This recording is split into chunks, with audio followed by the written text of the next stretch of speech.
বাচ্চু, বিচ্ছু, কোথায় গেলি? এখানে আয় একবার। মাটুলদা, আমাদের ডাকছিলে গো। বাটুলদা, কেন যে পড়ার সময় এত ডিস্টার্ব করো না? এত পড়া কি করে শেষ হবে বলো তো? তাই নাকি? তাহলে বাচ্চু, বিচ্ছুর যখন এত পড়ার চাপ বেড়ে গেছে, ওকে আর আমি ডিস্টার্ব করবো কেন? ও বরং পড়াশোনাটাই মন দিয়ে করুক। রত্নগিরির জমিদার তার ছেলের জন্মদিনের যে নিমন্ত্রণটা পাঠিয়েছেন, সেখানে বরং আমি তোকে নিয়েই যাব। এই না, স্যার বলেছেন পড়াশোনার মাঝে বেড়াতে অবশ্যই যেতে হয়। নিমন্ত্রণ না হলে তো কথাই নেই। না হলে আবার পড়াশোনায় মন বসে না বাটুলদা। বসাচ্ছি তোর পড়াশোনায় মন।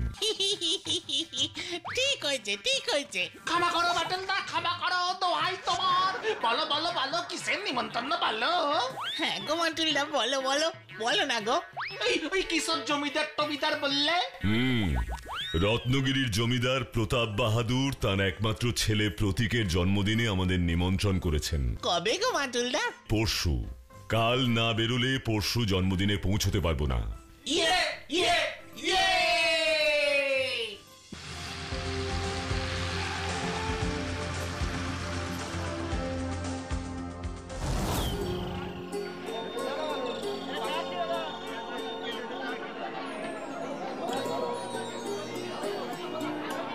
এসো এসো মাটুল, আমি খুব খুশি হয়েছি যে তুমি অন্তত সকাল সকাল এসেছো। পথে তোমাদের কোনো অসুবিধা হয়নি তো? কি বলছেন জমিদার বাবু? স্টেশন থেকে আসার গাড়ি পাঠিয়ে দিয়েছিলেন, অসুবিধে আর কি হবে? আর বাইরে না, চলো ভেতরে গিয়ে কথা বলি। তোমরা নিশ্চয়ই বাচ্চু আর বিচ্ছু। হ্যাঁ হ্যাঁ, চলো চলো, আমার ছেলের সাথে তোমাদের খুব ভাব হয়ে যাবে। চলো। মাটুলদা, ও মাটুলদা, এই দেখো কাকে এনেছি। কে বলো তো? আমার মনে হচ্ছে তুমি হলে আজকের দিনের নায়ক, জমিদার বাবুর ছেলে প্রতীক বাবু। আমি প্রতীক, তুমি তো মাটুলদা। আমি তোমাকে চিনি, তোমরা খুব মজা। চলো চলো, আমার সঙ্গে খেলতে চলো। চলো চলো চলো। কিন্তু কি খেলবি প্রতীক? কেন, ক্রিকেট খেলবো, আমার ফেভারিট। ঠিক আছে, চল দেখি কেমন খেলতে পারিস।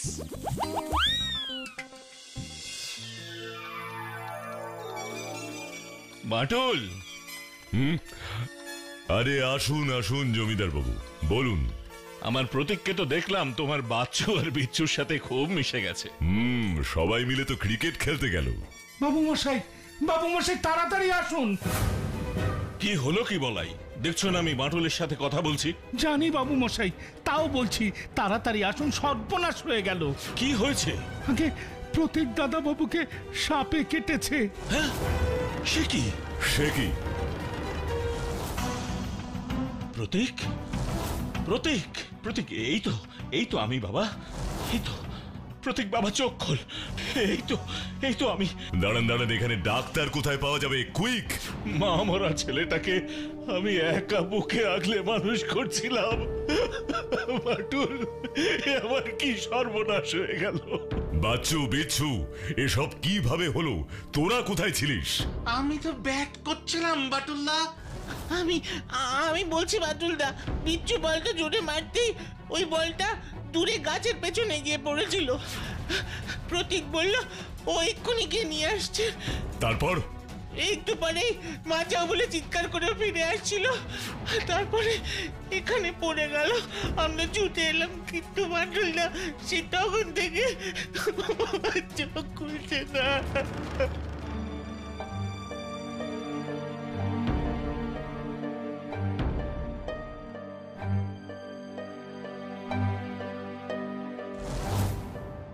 সর্বনাশ! এ কি? এ যে কাল নাগিনীর বিষ, কিন্তু এই সাপ এখানে এলো কি করে? এখন কি হবে কবিরাজ মশাই? আমার ছেলেকে বাঁচান, আপনি আমার ছেলেকে বাঁচান। শঙ্খমণি, শঙ্খমণি গাছের পাতার রস দিতে হবে, তবেই ছেলে চোখ মেলবে, নচেত নয়। না না না, আমি এক্ষুনি ওই পাতার রস দেব। কোথা থেকে দেবেন বাবু মশাই? এ যে ভারী বিষাক্ত গাছ। মানে বিষে বিষে বিষক্ষয়, শুনেছেন তো? এটাও তাই। ওই শঙ্খমণি গাছের পাতা এতটাই বিষাক্ত যে কেউ সেটা ছুলে তার মৃত্যু হবে। তবে এখন উপায় কে আনবে? কে আনবে সেই পাতার রস? তবে কি আমার ছেলেটা সুস্থ হবে?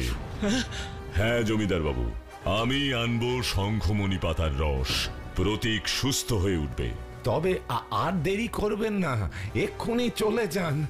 বেশি দেরি হলে আর সেই রসও কোনো কাজে লাগবে না। বেশ, আমি এখনই যাব। মনে রাখবেন, উত্তরের জঙ্গলে যে গাছে ডাল হবে নীল রঙের, ফুল হবে সাদা, আর পাতা হবে বড় বড়, সেটাই হলো শঙ্খমণি গাছ। বাটুলদা, চিন্তা করিস না, আমার কিচ্ছু হবে না। জানি বাটুলদা, তোমার ওপর সেই বিশ্বাস আমাদের আছে। তুমি তাড়াতাড়ি সাবধানে ফিরে এসো।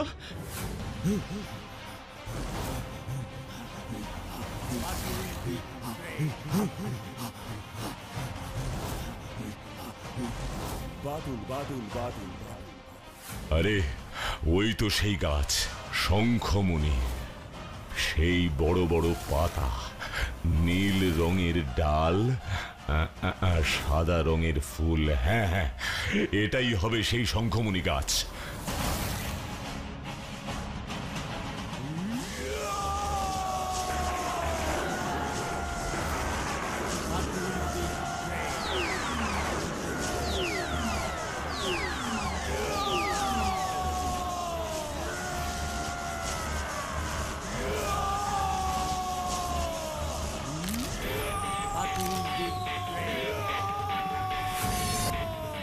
আমার শরীরের শক্তি গাছের বিষকে নষ্ট করে দেবে।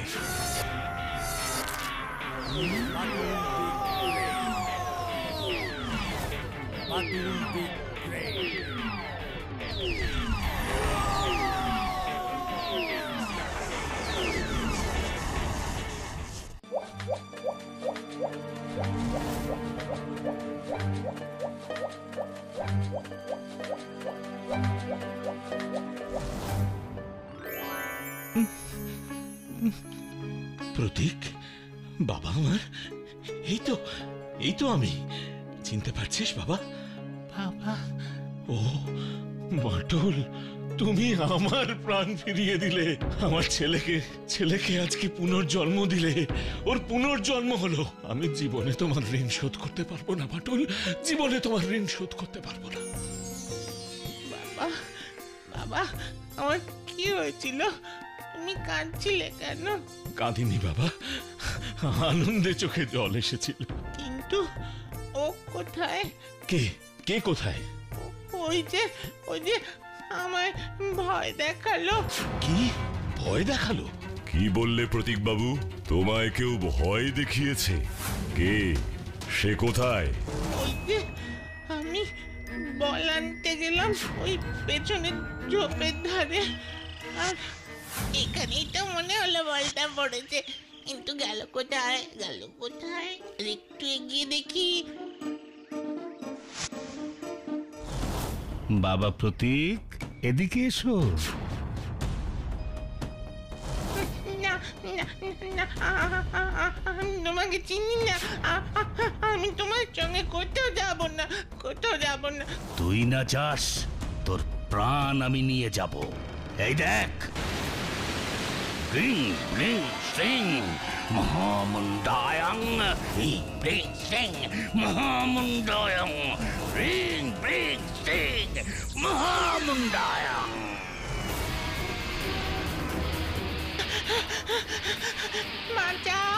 বাঁচাও। তারপর আমার আর কিচ্ছু মনে পড়ছে না। বাটুল, ও কি সব বলছে? আমি তো কিচ্ছু বুঝতে পারছি না। আমি ঠিক বলছি বাবা। বেশ তো জমিদার বাবু, আপনি চিন্তা করছেন কেন? আমি তো আছি। প্রতীক যেখানে সেই লোককে দেখেছিল, আমি সেদিকেই দেখব। দেখি যদি আশেপাশে থাকে। যা ভালো বুঝো করো। ভুলে যাবেন না জমিদার বাবু, সে যেই হোক, সে কিন্তু প্রতীকবাবুর প্রাণ নিতে চেয়েছিল। এত বড় শত্রুকে তো আর এভাবে ছেড়ে রাখা যায় না। আপনারা এদিকে জন্মদিনের আনন্দ করুন, বাচ্চু বিচ্ছু থাকলো আমি একটু দেখে আসি। যাও বাটুল, তুমি ঠিকই বলছো, আমি আর তোমাকে আটকাবো না, যাও।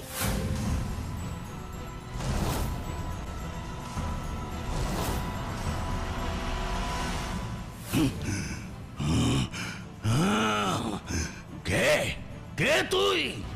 ওই মূর্খ, মরবি মরবি মরবি। এত বড় সাহস, তুই আমাকে ধরতে আসছিস? হ্যাঁ, তোকে আমি ধরে রাখবো।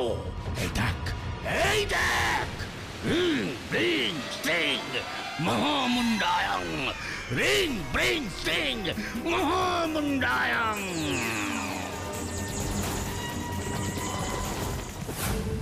কই, কাউকে তো দেখছি না এদিকে।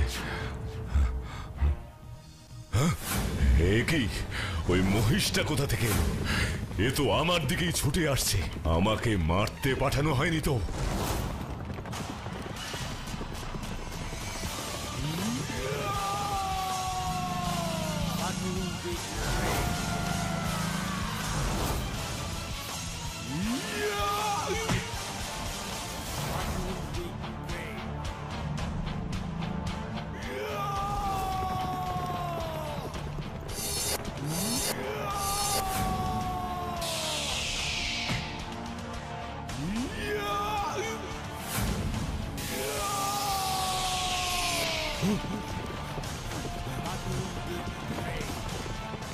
দেখো মহিষ, তোমার প্রতি আমার কোনো ক্ষোভ নেই, কিন্তু বিনা কারণে তুমি আমাকে তাড়াই বা করবে কেন, আর আমার ক্ষতি বা করবে কেন?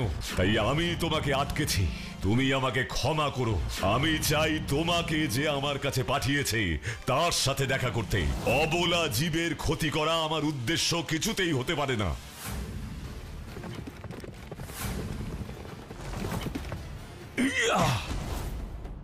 আমি জানতাম এই সব অবলা প্রাণী নিজে থেকে কিছুতেই কারোর কোনো ক্ষতি করে না। এর পেছনে আমাদের মতোই কোনো না কোনো মানুষ আছে। চুপ কর আর বাচিন। কে তুই? কে? আমি বাটুল। আপনি কে?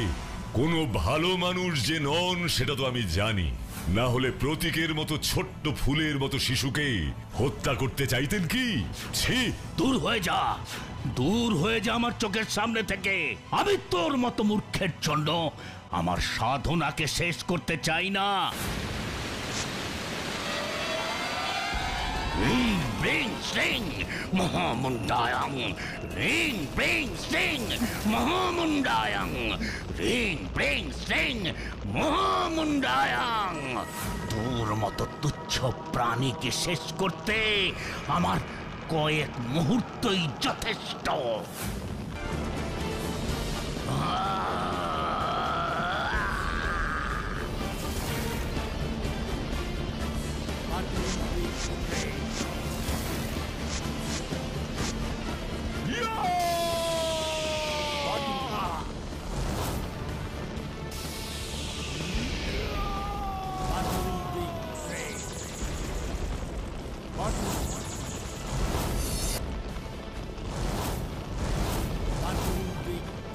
কি এত বড় সাহস, তুই আমার সাথে টক্করে আছিস? জানিস জানিস আমি কে? সাহস থাকলে আমাকে মোকাবিলা করে দেখান আপনি। তবে রে, দেখ তবে।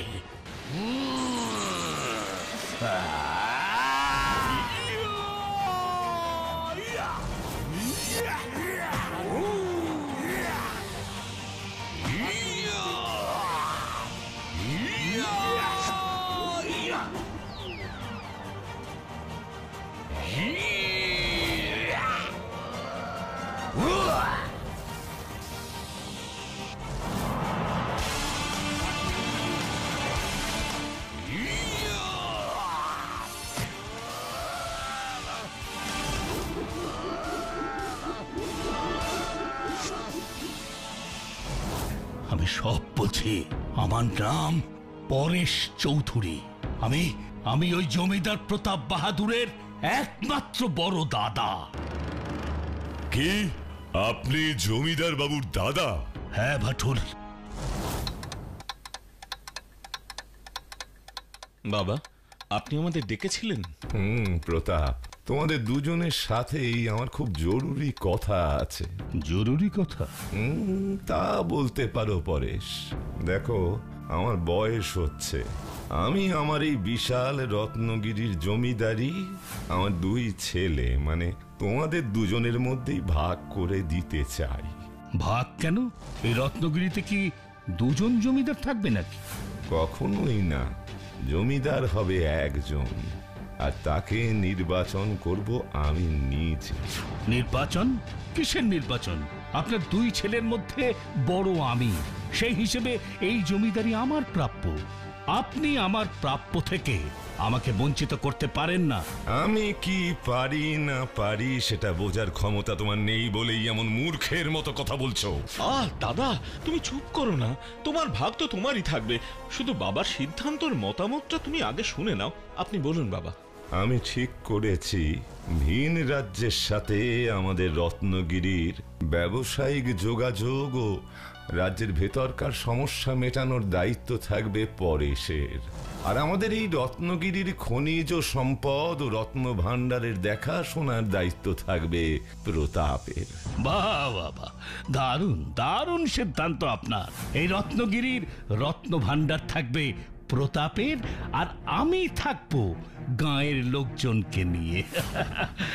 আমাকে কি আপনি এতটাই বোকা ভেবেছেন? ভুলে যেও না পরেশ, জমিদার হতে গেলে গাঁয়ের গরিব প্রজাদের সমর্থন সবচেয়ে জরুরি। আর তুমি জমিদার হবে কাদের? সেই তো গরিব মানুষদেরই, রত্নগিরির রত্ন ভাণ্ডারের তো নয়। ওসব আমি বুঝি না। ভালোয় ভালোয় আমাকে পুরো জমিদারি ছেড়ে দেবেন কিনা বলুন। পরেশ! দাদা, ভালো করে কথা বলো বাবার সাথে। হয় আমি জমিদার হব, সমস্ত ক্ষমতা আমারই হবে, না হলে নয়। এটাই যদি তোমার শেষ কথা হয়ে থাকে পরেশ, তবে আমিও আমার সিদ্ধান্ত তোমায় জানিয়ে দিচ্ছি। আজ থেকে আমি তোমাকে এই জমিদারি থেকে বিতাড়িত করলাম। এর উপর তোমার আর কোনো অধিকার নেই। বাবা! আমার রত্নগিরির নতুন জমিদার হবে আমার ছোট ছেলে প্রতাপ। দেওয়ান, এই মর্মে সমস্ত কাগজপত্র তৈরি করো। আগে বড় কর্তা। সেই থেকে আমি ঠিক করলাম, এই রত্নগিরি যখন আমার হতেই পারেনি, তখন এটা আর কারোর হতে পারবে না। আমি সাধনায় বসলাম, অর্জন করলাম অনেক ক্ষমতা। এই দিনটার অপেক্ষাই করছিলাম, যেদিন এই রত্নগিরি আগামী ভবিষ্যৎকে নিয়ে আনন্দ উৎসব করবে। সেই দিন আমি সমূলে ছিঁড়ে নেব সেই কচি ফুলকে। তাই প্রতিজ্ঞে চিরকালের মতো শেষ করে দিতে আমি চেয়েছিলাম, কিন্তু তুমি সেই লোক যার জন্য আমার এতদিনের সাধনা ব্যর্থ হলো। আমি তোমাকে কখনো ছাড়বো না বাটুল। তাই নাকি? আপনি নিজে আগে ছাড়া পান, তারপর তো চলুন জমিদার বাবুর কাছে, আপনার স্বরূপটা উনিও জানুক। দাদা, তুমি আমার দাদা? এতদিন পর তোমাকে যে আমি দেখতে পাবো আমি তো সেটাই ভাবিনি। কিন্তু এটা তুমি কি করেছো? তোমার শত্রুতা তো শুধু আমার সাথে, আমার একমাত্র ছেলের সাথে তো নয় দাদা। বাবা, বাবা দেখো বিচ্ছু দাদা কি বলছে। প্রতীক, তোমরা এখন বাইরে যাও, আমি কথা বলছি। ঠিক আছে বাবা।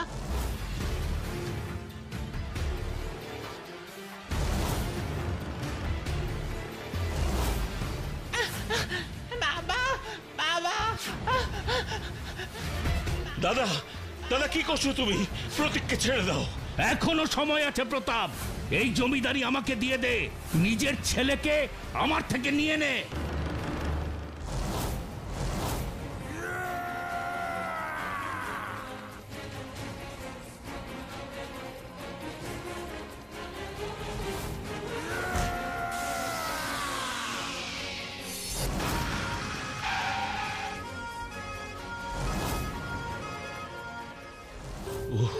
মাটুল, মাটুল, তুমি যদি না থাকতে তবে আজ আমার ছেলেটাকে বোধহয় চিরকালের জন্য হারাতাম।